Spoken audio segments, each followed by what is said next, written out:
Our readings are Numbers chapters 11 to 20. We find the Israelites complaining in the desert. They're saying, if only we had meat to eat.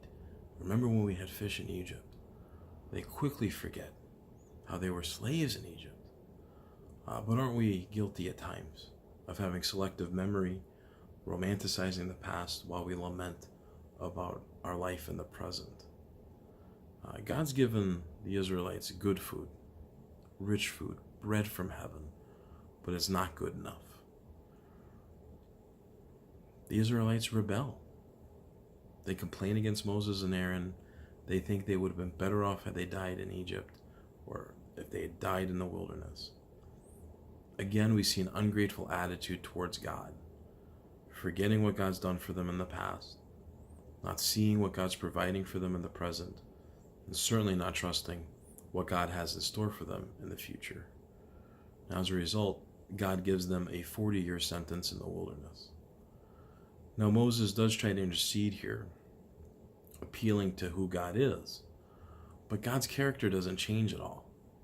God is loving and forgiving still.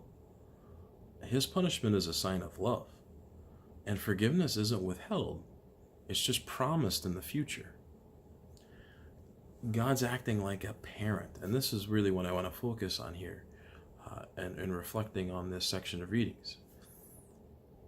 He's a parent disciplining his children, and it's a sign how God seeks to be in a personal relationship with his people.